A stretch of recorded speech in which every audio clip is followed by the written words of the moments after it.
Welcome sa Movie Flix Recap. Ngayon pag-uusapan natin ang pelikula na thriller horror na Pinamagatang. Nagsisimula ang pelikula sa isang school, kung saan ang isang estudyante ang napalibutan ng grupo ng mga kabataang sigadito sa rooftop sa isang maulang gabi. Walang tigil nila siyang inaaway at binubuli, ngunit hindi siya lumalaban, hinahayaan silang bugbugin siya. Nang sipain siya ng isa sa mga umaatake laban sa pader, doon lamang niya pinulot ang baseball bat at lumaban, pero hindi niya kayang tapatan ang sobrang dami nila. Lalo pang naging mapangahas ang mga bully, tinatapakan siya ng walang awa. Dahil dito, bigla siyang sumugod sa mga bully sa sobrang desperasyon, ngunit itinulak siya ng isa, dahilan para mahulog siya mula sa rooftop. Nagtakbuhan ang mga bully palayo. Makalipas ang ilang sandali, dinala ang lalaki sa ospital. Kahit nakaligtas siya, nabasag ang kanyang bungo. Habang tumatawag ang doktor, palihim na pumasok ang ama ng lalaki sa care unit, puno ng dalamhati habang nakatitig sa malubhang na sugatang anak.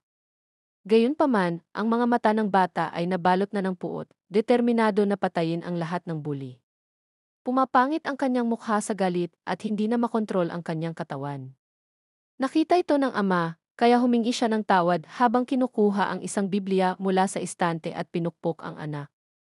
Ipinagpatuloy ng mahabagin na ama ang paglalagay ng anak sa loob ng maleta, balak itapon ang katawan sa kagubatan, ngunit bigla, narinig niya ang mabilis na tibok ng puso. Naniniwalang hindi pa tuluyang patay ang anak, sinuri niya ang pulso nito. Habang ginagawa niya ito, biglang hinawakan ng kamay ng anak ang kanyang braso, dahilan para matakot ang ama at tumakbo palayo mula sa kanyang nakakasuklam na buhay. Hindi pa tapos ang sakuna dahil biglang yumanig ng malakas ang maleta. Ang takot na ama, nakaupo sa sahig, halos hindi makahinga at nagbasa na lamang ng kanyang pantalon sa takot.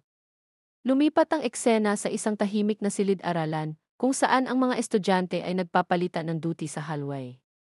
Masaya ang atmosfera, ngunit hindi alam ng lahat na may unos na paparating sa paaralan.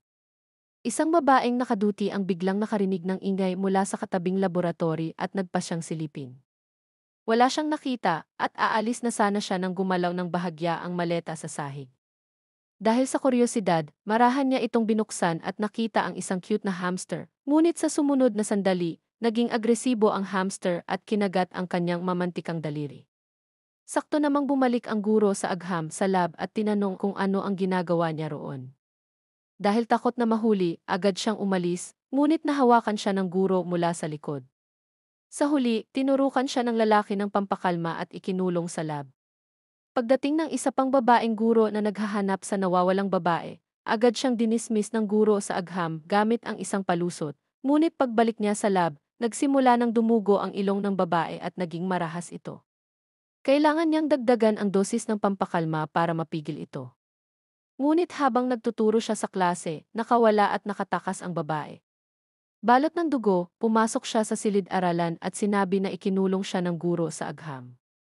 Dali-daling binuhat ng mga kaklase ang mabigat niyang katawan papunta sa infirmary. Sa puntong iyon, wala na siyang matinong sinasabi at habang tinuturukan ng doktor ng gamot, nagkakamot at nangangagat siya ng mga tao sa paligid.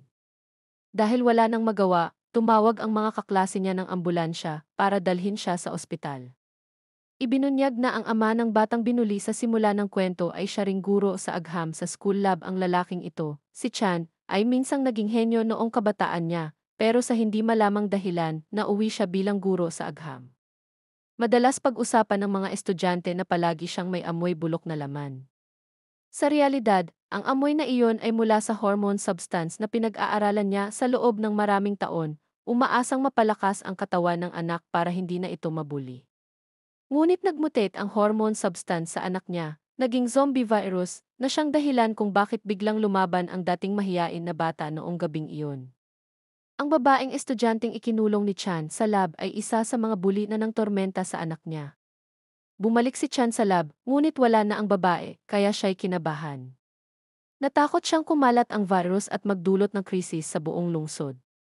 Kailangan niyang mahanap agad ang babae para pigilan ang pagkalat. Habang naghahanda siyang pumunta sa ospital, biglang lumitaw ang dalawang guro at pinigilan siya. Dinala nila si Chan sa opisina ng prinsipal, kung saan sinabi niyang kailangan agad ihiwalay ang infected na babae. Ngunit hindi siya pinakinggan at sa halip, inaakusahan siya ng kanyang mga kasalanan. Sinabi ng prinsipal na naapektuhan na ang paaralan dahil sa insidente ng anak niya.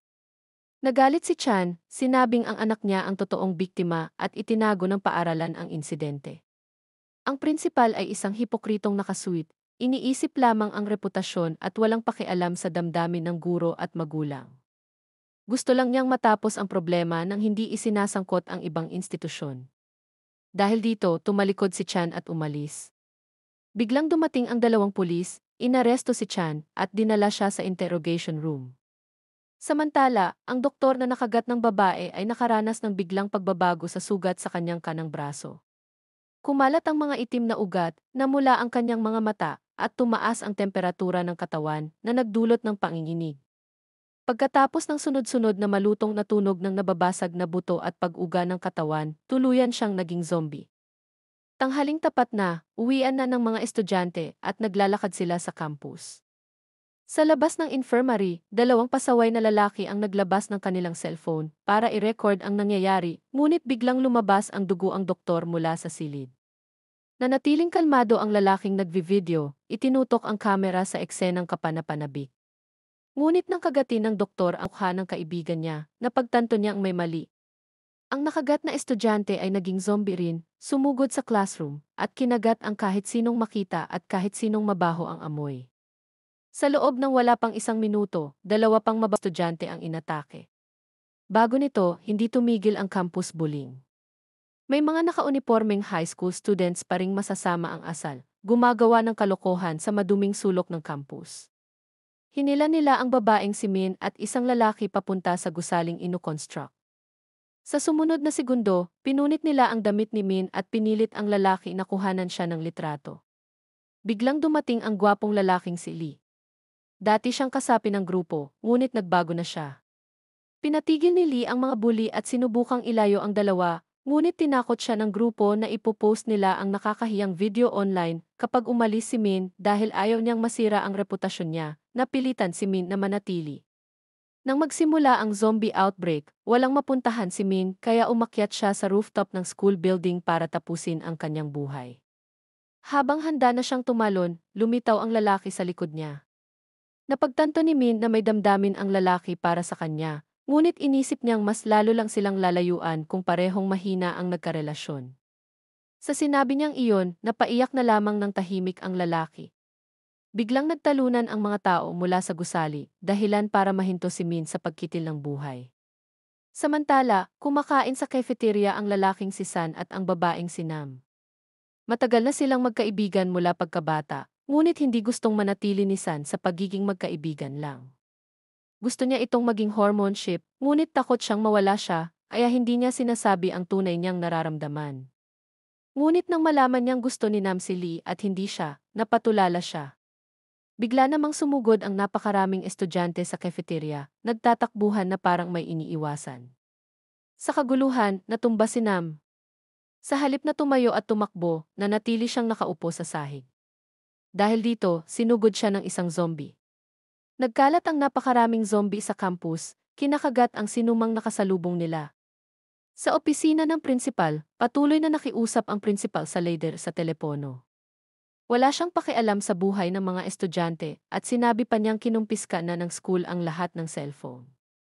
Nang pumasok ang mga estudyante matapos ibaba ang tawag, tinanong ng punong guro ang mga guro sa opisina kung bakit may tumawag sa pulis tungkol sa mga zombie sa campus, gayong nakumpiska na ang lahat ng telepono at nakakandado pa sa isang ligtas.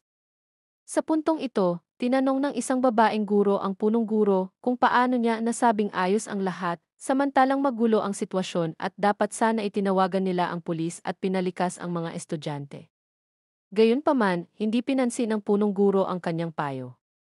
Lumabas ang babaeng guro sa opisina ng galit. Sa oras na ito, walang tao sa gusali ng paaralan. Paakyat na sana ang babaeng guro nang mailumitaw na zombie sa likod niya. Nang sinubukan niyang pigilan ito, nakita niya ang dugo ang bibig nitong susunggab sa kanya. Natakot siya at nadapa sa hagdan, ngunit mabilis siyang tumayo at tumakbo palayo. Sa kabilang banda, libo-libong zombie ang nagwawala sa kantin. Maraming estudyante ang nakagat at unti-unting naging zombie. Si Nam, na nabagsak sa sahig, ay nanganganib maging pagkain ng isang zombie. Sa tamang oras, dumating ang kaibigan niyang si San para iligtas siya. Nag-trigger ang kaguluhan sa alarm system ng paaralan, at bumuhos ang tubig mula sa sprinklers sa mga zombie at estudyante, na lalo pang nagpadilim sa nakakatakot na eksena sa kantina. Hinila ni San si Nam at tumalon sila sa ibabaw ng mesa, naghihintay ng tamang sandali para tumakas. Samantala, ang estudyanteng si Bully, na nang insulto kay Min kanina, ay kasalukuyang nakadagan sa kanya ang isang babaeng zombie na kung hindi niya ginamit ang isang bagay para itulak ang liig nito, patay na sana siya at dumagsa ang mas maraming zombie papunta sa kanya. Sinipa niya ang nakakainis na zombie at nagtago sa ilalim ng mesa sa kusina. Sa oras na ito, naitulak na ni San ang babae para tumalon palabas ng bintana ng kantina, ngunit pagdating nila sa schoolyard ay mas magulo pa. Isang truck na nawalan ng kontrol ang bumangga sa daan, tinatamaan ang maraming zombie at estudyante bago sumalpok sa pader ng gusali. Nang makita ito, inakay ni San ang babae paakyat sa truck at papunta sa isang balkonahe. Pagdating nila sa pasilyo, agad silang inatake ng grupo ng mga zombie at naitumba si San sa sahig. Sa pagkataranta, kinuha ni Nam ang fire extinguisher at inispray ito sa mga zombie na iligtas ang kaibigan mula sa makapal na usok. Tumakas sila papasok sa isang silid-aralan. Samantala, si Lee ay kasama ang isa pang babae na inatake rin ng zombie. Gumamit sila ng hagdan para makatakas papunta sa parehong silid-aralan ni San. Nang makita ni Nam si Lee na maalaga sa babae, nang hina ang loob niya. Ang tanging layunin ng grupo ngayon ay pigilan ang pagpasok ng mga zombie sa silid-aralan at ang tanging paraan ay tumawag ng tulong. Ngunit ibinigay nila lahat ang kanilang mga cellphone mula pa simula ng pasukan, kaya nagsimula silang maghanap ng ekstrang telepono sa mga mesa. Hindi nagtagal, may estudyanteng nakakita ng telepono sa upuan ng isang babae, ngunit hindi nila alam ang password. Kahit ganoon, itinapat pa rin nila ang telepono sa mukha ng babaeng naging zombie na umaasang mare-recognize ito. Paalala ni Nam na hindi naman kailangan i-unlock ang telepono para makatawag ng emergency. Tulala si San nang marinig ito. Nakatawag sila sa pulis, ngunit parang minamaliit lang ng mga pulis ang sitwasyon. Gayunpaman, napansin din ng mga pulis ang sunod-sunod na emergency calls. Pagkarinig nila ng tugon ng pulis, halos sigurado sila na hindi sila ililigtas. Ngunit hindi sumuko si Nam. Ang kanyang ama ay isang bumbero, kaya nagsinungaling siya na nasusunog ang paaralan at matagumpay na naitulak papunta sa kanila ang mga bumbero. Habang lumilipas ang oras, patuloy ang pananalasa ng mga zombie sa ibaba. Matagal nang naghihintay ang mga estudyanteng nagtatago sa silid-aralan, ngunit hindi pa dumarating ang pulis. Sa puntong ito, isang babaeng kahina-hinala na nakasuot ng pink na kamiseta ang lalong naging balisa. Nagsimula siyang magreklamo at pinagalitan pa ang inosenteng lalaking nagbabantay. Naiinsulto ang lalaki, nagalit ito at muntik nang makipag-away. Nag-away sila at nakalimutan niya ang trabaho niya. Buti na lang at pinaalala ni Lee ang tungkulin niya, kaya natauhan siya. Sa sandaling iyon, tahimik na pumasok ang isang guro sa silid ng walang nakapansin. Nagdulot ito ng pagkakaisa sa mga estudyanteng takot na takot para pigilan ang pagpasok ng mga zombie. Gumamit sila ng mga mesa para harangan ang pinto. Sa gitna ng kaguluhan, napansin ni Nam ang sugat sa kanang braso ng guro. Nang marinig nito ang hinala ng mga estudyante, hindi na nito nakayanan ang pagpapanggap. Ilang segundo lang, bumagsak ito sa sahig at nangisay. Sa gulat ng mga estudyante, bigla itong sumugod sa isang babae, ngunit hindi sa lalaki. Mabilis na inalis ng mga estudyante ang mga mesa at tumakas, iniwan ang dalawang bagong zombie sa loob ng silid. Ngunit hindi nila alam kung ilan pa ang zombie sa labas. Sa oras na iyon, ipinakita ni Lee ang tunay niyang lakas. Nilabanan niya ang mahigit 10 zombie nang parang napakadali lang. Ngunit naputol ang tensyon dahil sa malakas na sigaw ni Shady Girl na nagpabalik sa realidad ng ibang lalaki. Kinuha ni San ang isang bintana at ibinato ito sa mga zombie at sumunod ang ibang lalaki, pilit hinahadlangan ang grupo ng mga zombie. Isang matabang lalaki pa ang nagbuhat ng pinto at sumugod sa mga zombie na sa tulong-tulong na depensa, nakarating sila sa panibagong pinto ng silid-aralan, ngunit nakakandado ito. Papalapit na ang mga zombie mula sa magkabilang dulo ng pasilyo. Ginamit ng mga lalaki ang mga bintana at pinto para salagin ang mga zombie, habang desperadong sinusubukan ng mga babae na buksan ang pinto. Sa sama-samang pagsisikap, nakapasok sila sa silid-aralan bago tuluyang mabasag ang depensa nila. Ngunit agad ding nabasag ng mga zombie ang mga bintana. Buti na lang at nakapagpasok ng mesa at upuan ang mga lalaki para pigilan sila. Sa puntong ito, napansin ni Nam na nawawala si Lee. Wala ring nakakaalam kung nasaan siya. Sa katotohanan, nakalusot na siya sa mga zombie at nagtago sa ibang silid-aralan. Tumalon siya palabas ng bintana bago siya maabutan ng mga zombie. Nang medyo kumalma ang lahat, nag-usap si Nam at ang kanyang matalik na kaibigan tungkol sa pag-ibig. Ngunit habang magkahawak kamay sila, napansin ni Nam na sobrang lamig ng kamay ng kaibigan. Sunod na sandali, dumugo ang ilong ng babae. Lumabas na nakagat pala siya ng zombie kanina sa pasilyo. Kahit pilit niyang sinasabing hindi siya nakagat, nagduda si Nam. Napansin din ito ng ibang estudyante. Di nagtagal, naging zombie ang babae at sumugod. Nagmamakaawa si Nam kay San na huwag saktan ang kaibigan niya. Hindi makapaniwala si San dahil zombie iyon. Nang itulak palabas ng bintana ang zombie, hinawakan ni Nam ang kamay nito. Dahil dito, napilitan si San na buhatin ang upuan at patumbahin ang zombie. Lumipas ang oras at naubos ang lakas ng lahat. Malamang mamatay sila sa gutom bago dumating ang pulis, kaya nagpasya ang ilan na tumakas. Nagkabit sila ng tubo ng tubig at itinapon ito sa bintana para magsilbing lubid papunta sa opisina ng babaeng guro. Ngunit nang bumaba si San, hindi na nakayanan ng pinto ang pag-atake ng mga zombie. Dumagsa sila at nasipa si San palabas ng bintana. Samantala, sa banyo ng paaralan, may magkasintahan ding nasa panganib. Nang wala na silang pag-asa, dumating ang magkapatid na may dalang pana at tinamaan ang zombie na sasakmal sana sa kanila. Nakatakas sila. Sa kabilang banda, dinala ng pulis si Chan sa interrogation room at nalaman nila na ang kaguluhan ay dulot ng virus na ginawa ni Chan. Nakakuha sila ng permiso mula sa Ministry of Defense para iligtas ang mga nakaligtas at gamitin ang lahat ng puwersa laban sa mga zombie. Sa ibang lugar, nakalabas si Lee sa bintana at nakita niya si San na hindi pa nahuhulog sa lupa, nakapulupot ang paa ng isang zombie. Dahil hindi makaalis si San, nangako si Lee na babalikan siya. Ngunit biglang lumitaw ang isang uhaw sa dugong zombie mula sa itaas, tumatalon mula sa bintana papunta kay Lee na parang pagkain. Nakita ito ni Lee at sinipa niya ang zombie na nakaapak sa paa ni San, pinatalon ito palayo na nakapunta sila sa opisina ng babaeng guro at nagkita muli sa kanilang mga kaklase. Ngunit pagkapasok nila, galit na sinabi ni Shady Girl na isara ang bintana.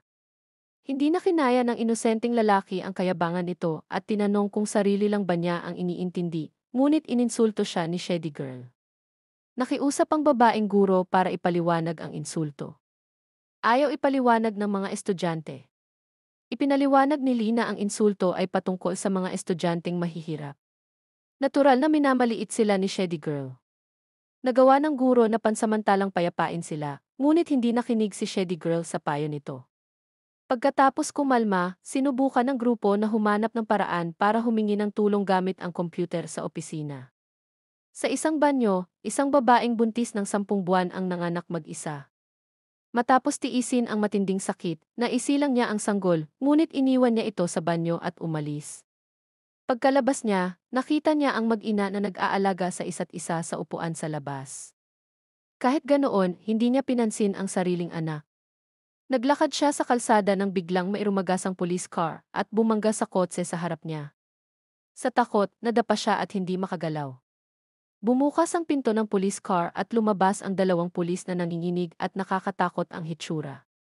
Habang nagtitipon ang mga tao sa paligid, biglang lumabas ang isang zombie mula sa loob at kinagat ang lalaking nagbukas ng pinto. Ang isang lalaki namang kumukuha ng litrato gamit ang cellphone ay hinabol ng isang zombie. Sa gitna ng kaguluhan, bumalik siya sa banyo, kinuha ang kanyang sanggol at sinubukang tumakas. Ngunit nakagat siya ng zombie at naging zombie rin. Sa huling sandali ng buhay niya, ginamit niya ang kanyang katawan para protektahan ang anak mula sa mga zombie. At bago natin ipagpatuloy, please like and subscribe. Paabutin natin ng 30 likes para sa part 2. Maraming salamat sa panonood.